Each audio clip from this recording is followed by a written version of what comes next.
Hey gods and goddesses, today I'm going to be talking about the new moon in Taurus happening on May 7th or May 8th, depending where you are in the world. I'm going to be pulling messages, of course, but I'm going to be going over everything astrologically so you can get a better and clearer view what's going to be happening for your sign. So new moon in Taurus is going to be happening at 18 degrees, okay? So if you have any fixed signs, Leo, Scorpio, Aquarius, or Taurus, this is definitely going to affect you. So it's going to be happening on May 7th, 8:22 if you are Pacific time. Venus is in Taurus, is home and ruling sign. So it feels comfortable, it feels at peace, it feels harmonious. And we also have Uranus and Jupiter in Taurus, right? And that's going to be until May 26th when Jupiter enters Gemini for the next year, okay? If you haven't watched my other video on the May horoscopes, you should definitely go watch it. I go over each sign and how you'll be affected by this beautiful transit, right? Because Jupiter it's wonderful. It expands and it goes into Gemini. It's expanding your knowledge about something because all the eclipses, honestly, and even with the full moon we just had in Scorpio on April 23rd, it just brung like secrets to life, and it just brung all of these things and confusion and like, oh my goodness, like which way do I go next? I'm so good, I'm so confused about what's going on, maybe about yourself, maybe about what to do with someone else. But it's really about closing and transforming it. And Scorpio is going to make that happen, right? And so it's just a lot of confusion and just a lot of, like, wait, which way do I go? It's just uncertainty that we're all dealing with in some way, in some area of our life, right? And so the new moon in Taurus is going to be trining Saturn. So this is definitely harmonious. It's definitely going to be, it's going to flow well for all of us. I'm going to go over it, but Saturn rules Capricorn, and Capricorn is another earth sign. Capricorn and Taurus, earth signs, they want companionship, they want stability, they want to be grounded, they want to build a foundation, they want loyalty, they really want to enjoy the senses of they want to enjoy life through their senses, right? And so that's really what we're going to be asked to do. And, building up security in our life. It's time to take initiative in your life and figure out the things that you want to make happen. Okay. And what's important for you to learn and experience in your lifetime.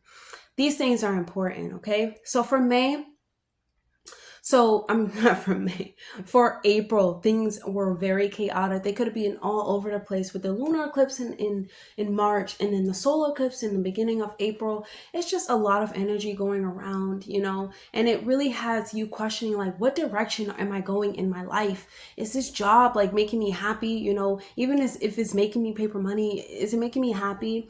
If I could do anything right now, what would I be doing? If I didn't tell myself that I had to work to live instead of living through your work, would things change for you? Okay, can my dreams and talents really bear fruit? What's funny is we're what makes our life actually happen. Our thoughts, our energies, our vibration actually is making up a creation in our life and a co-creation too. So it's like without us, things really wouldn't flow without us. We can change, you know what I'm saying? Because Taurus is a little bit fixed, and it's stubborn, and it doesn't want to change. But when it comes to building a solid foundation to last you, for years to come, it's, hand in hand. That's definitely, what you want to make happen. And even, with status and things of that nature, but also like, we can change our minds, we can change our directions, we can change our focuses. And when we change our focus and our direction in life, that's what grows and maximizes. But if we keep putting energy into things that we do not want, that is going to grow. Okay. And it's really important for us to remember those types of things, right?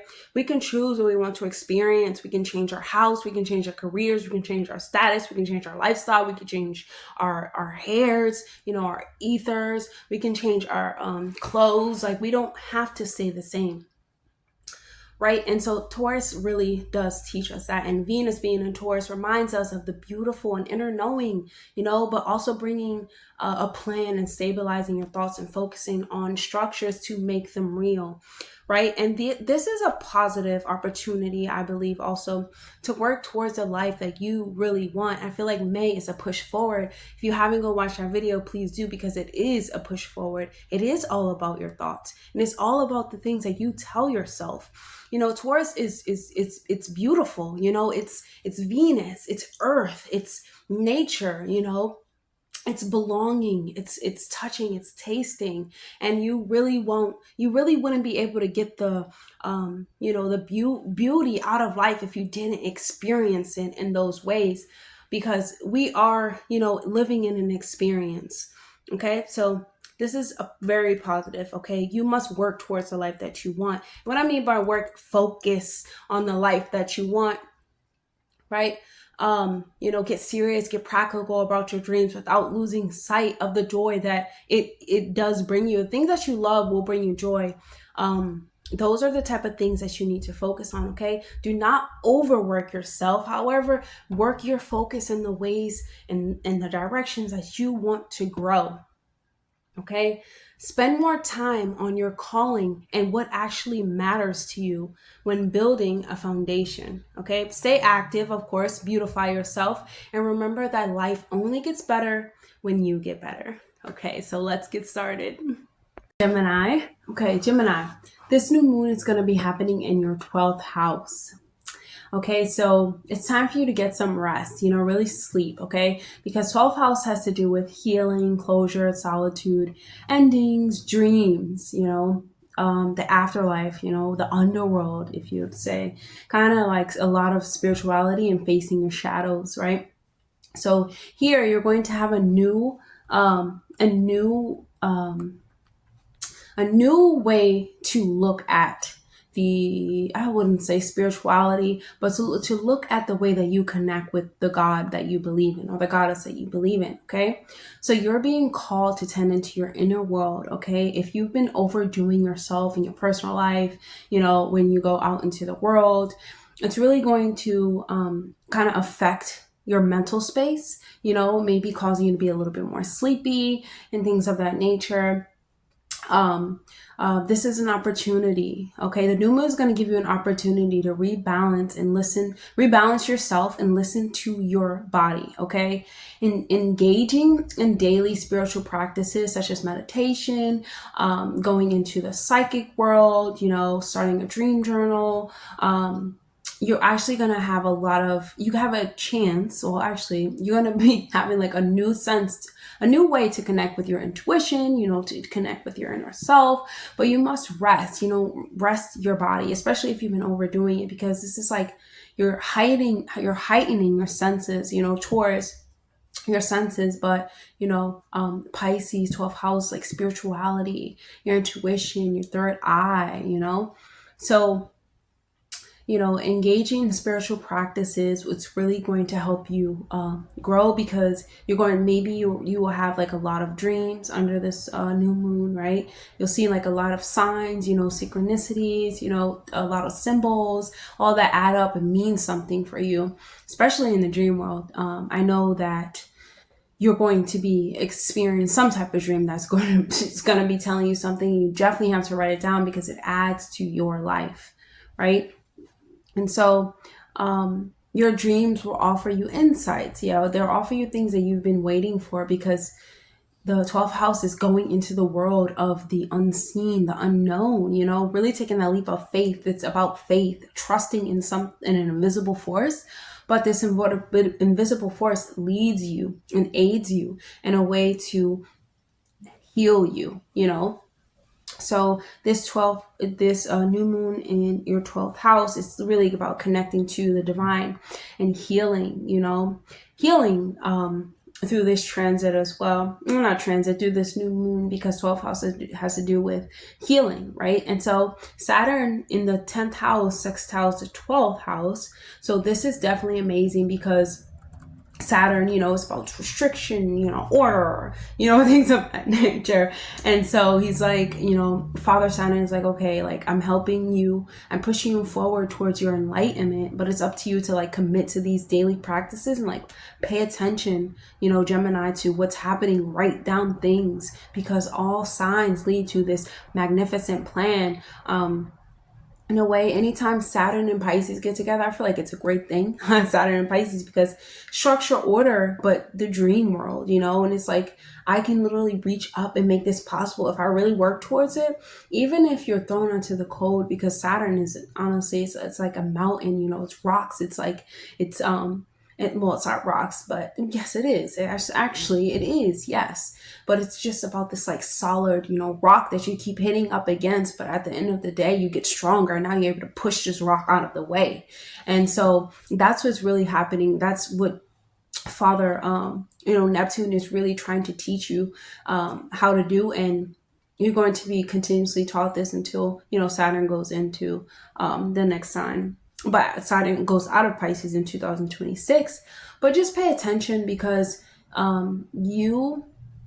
because the 10th house actually also has to do with the way that people see you, the public, the way that the public sees you, your public image, your career, and things of that nature. And the world's going to view you with so much respect, Gemini, because you're a shaman, right? You are healing. You go into the spiritual realms and you're able to, you know, write things down, figure things out. You really know how to use your mental powers, and even the astral realm, you know, or even lucid dreaming, spell work, whatever you use, whatever spiritual practices you use, you want to do them on the daily, because, excuse me, this helps you show up in the world, and people will look at you with respect. They'll look at you as a guru that you are. They'll look at you as someone who holds information that is self-taught, that was self-generated, right? And so let's do some messages for you. What will your spirit guides like you? No, Gemini. Okay, we already got 3. We have the 7 of Pentacles, okay? And we have the Knight of Wands. We have the 7 of Pentacles in reverse. And we also have the Queen of Wands in reverse. Okay, so Gemini. Okay.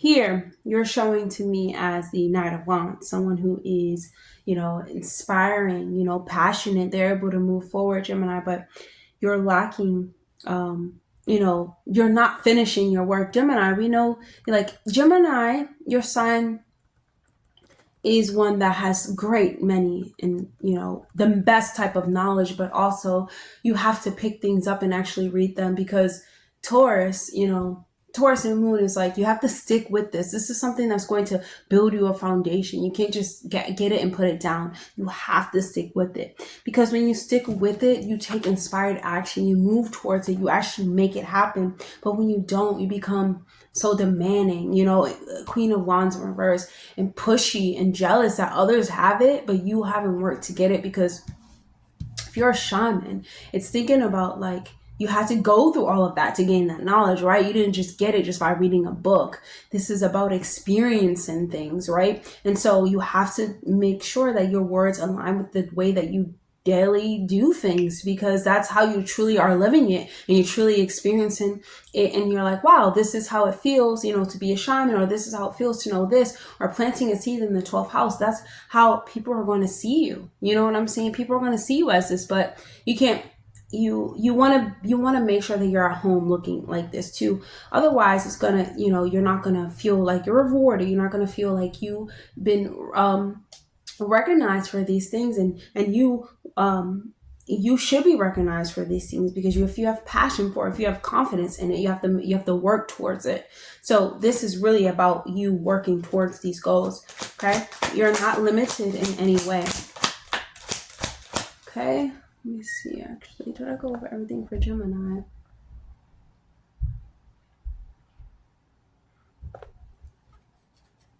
Okay. Yeah, I have, Saturn sextiles the 10th house, which is in, actually, no, I said it was 10th house. No, this is happening in your 12th house, okay? But because Saturn sextiles the 12th house in the 10th house, this is about how you see the world, right? So this is a new beginning in that area of your life, but also it starts with the mind, it starts with the mental, it starts with the shadow work, right? Because you can't go out into the world, you know, and really fulfill something if you don't know what you're going out there to fulfill. So let's see what we got. We have meditate in nature, Taurus, okay? We have trust in divine timing. Trust in divine timing really is like, don't be insecure, like, about because other people have things, or don't be so like, you know, what do you call it? Not degrading, but so, like pushy or like impatient because other people have things you don't have. You must like connect with nature. You know, 12th house Saturn in Pisces is getting you to connect with this dream, to live out this dream, to dream this dream, but thinking about this dream. Don't just pick it up and put it down. Thinking about it as you're working towards it, right? And that's why when you meditate in nature, you can hear better, you can see better, everything becomes more clearer, like within your mind, okay? So you have the butterfly here. This is about powerful transformations and powerful new beginnings too. And this is this stands for like the world of the soul, okay? And you also have 111 about listening to your intuition.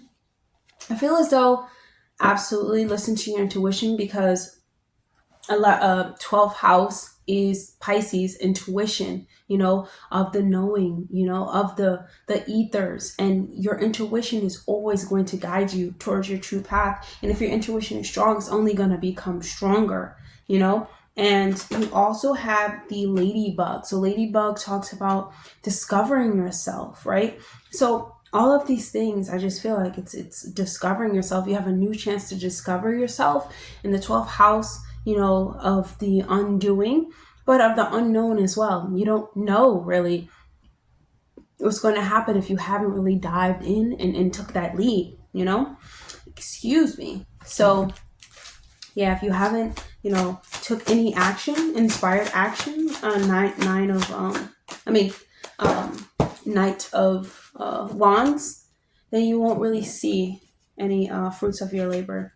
And definitely because we have 37, but you know, Taurus is about building, you know, a foundation, planting the seed and watching it grow. Not like just something little, but something huge that's going to last you over a long time. You have 37. This is about enlightenment. 3 and 7, 10 can be significant, but honestly, cider. This is about enlightenment, seeing things through, like seeing through the facade, seeing through people's mask that they put on. And that would have to do especially with listening to your intuition, Gemini. Let's choose an affirmation for you.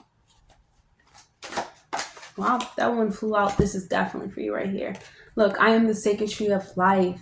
Gemini, I just said like planting the seed and growing something big, growing a tree. Look at the roots of this tree. This is what you're growing on, because trees last. Like, they talk to each other. They have their own language, but they last. You know what I'm saying? If you know, people will leave them alone, but they last, you know. They really stand strong, you know, even by themselves. They would love to be with others, but I'm saying they stand strong by themselves. But it takes time to grow those roots from the tree, right? So let me see. Oh yeah, let me choose a message from Goddess Kylie Ma. Okay. Mother of the Sacred Universal Heart. Who do we have? Anahata Kylie. Anahata Kylie. This is about like the rhythm of the soul, you know, unconditional love, expression, being compassionate, you know, you really using our heart space to heal ourselves. And that's definitely like, I feel like in the 12th house, because 12th house has to do with healing, right? It's really about using your heart chakra or your heart space to heal yourself, or honestly listening to your intuition to guide you, because your intuition is going to guide you always towards your true path in the right way. And if you ask for healing constantly, that's what you're going to get, right? And it's important for you to trust, because everything in our life happens for our ultimate growth and happens for our ultimate good. You know, whether we can see it in the now.